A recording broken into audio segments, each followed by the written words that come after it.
जय श्री कृष्णा। राधे राधे। अक्षय तृतीया 20 अप्रैल 2023 में अक्षय तृतीया से जुड़ी जरूरी महत्वपूर्ण बातें।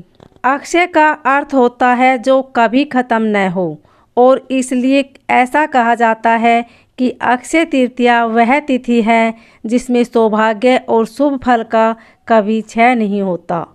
इस दिन होने वाले कार्य मनुष्य के जीवन को कभी न खत्म होने वाले शुभ फल प्रदान करते हैं।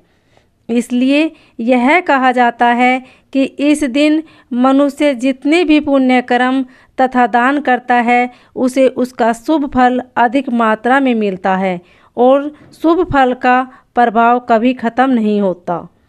अक्षय तृतीया हिंदू धर्म में मनाया जाने वाला बहुत ही पावन पर्व है। सभी हिंदू इसे बहुत ही हर्षोल्लास के साथ मनाते हैं। हिंदू धर्म के साथ अक्षय तृतीया का दिन जैन धर्म के लिए भी बहुत महत्वपूर्ण होता है। अखाती तीज के पीछे कई हिंदू मान्यताएं हैं। कुछ इसे भगवान विष्णु के जन्म से जोड़ती हैं तो कुछ इसे भगवान कृष्ण की लीला से। सभी मान्यताएं आस्था से जुड़ी होने के साथ साथ बहुत रोचक भी है। यह दिन पृथ्वी के रक्षक श्री विष्णु जी को समर्पित है।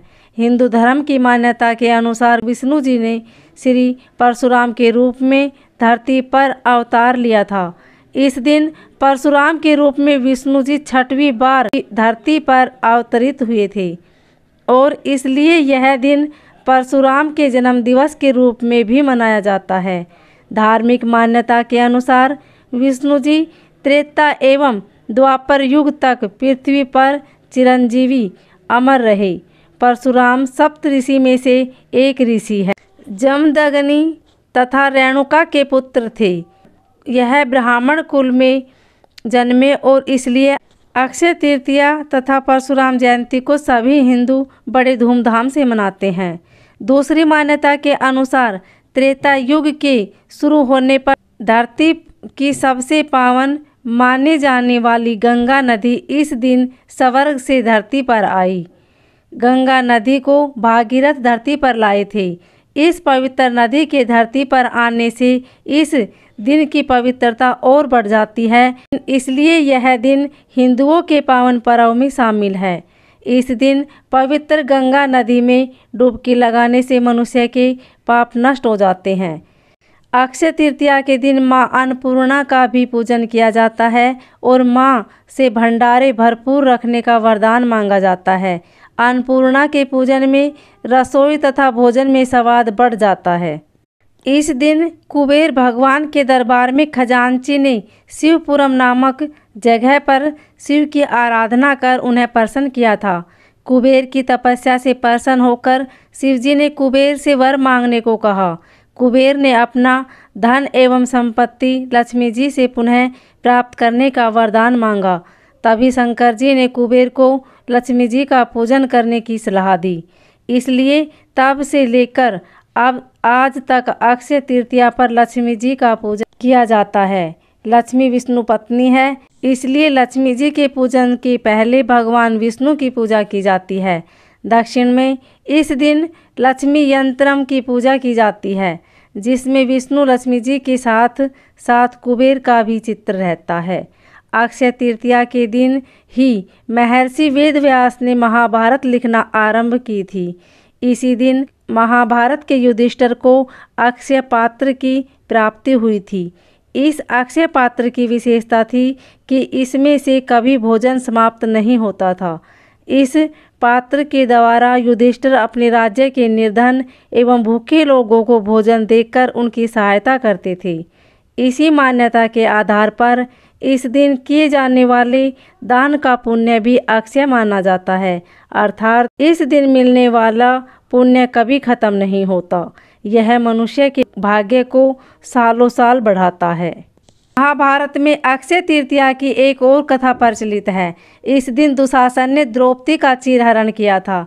द्रौपदी को इस चीरहरण से बचाने के लिए श्री कृष्ण ने कभी न खत्म होने वाली साड़ी का दान किया था। अक्षय तृतीया के पीछे हिंदुओं की एक और रोचक मान्यता है। जब श्री कृष्ण ने धरती पर जन्म लिया तब अक्षय तृतीया के दिन उसके निर्धन मित्र सुदामा ने कृष्ण से मिलने उसके निर्धन मित्र सुदामा कृष्ण से मिलने पहुँचे। तृतीया के दिन उसके निर्धन मित्र सुदामा कृष्ण से मिलने पहुँचे। सुदामा के पास कृष्ण को देने के लिए सिर्फ 4 चावल के दाने थे।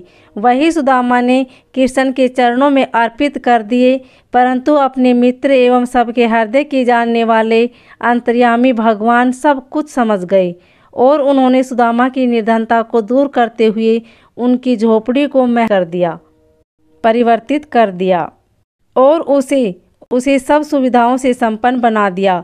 तब से अक्षय तृतीया पर किए गए दान का महत्व और बढ़ गया। भारत के उड़ीसा में अक्षय तृतीया का दिन किसानों के लिए शुभ माना जाता है। इस दिन से ही यहाँ के किसान अपने खेत को जोतना शुरू करते हैं। इस दिन उड़ीसा के जगन्नाथपुरी से रथ यात्रा भी निकाली जाती है। अलग अलग प्रांत में इस दिन का अपना अलग ही महत्व है।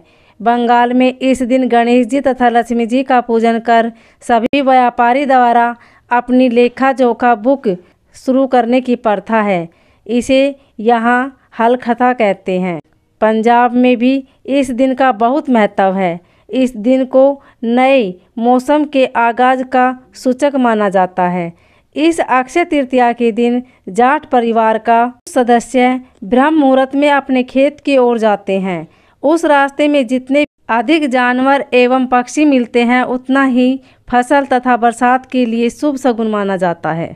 थी अक्षय तृतीया से जुड़ी जानकारी। अगर आपको अच्छी लगे तो वीडियो को लाइक शेयर सब्सक्राइब जरूर करें। धन्यवाद।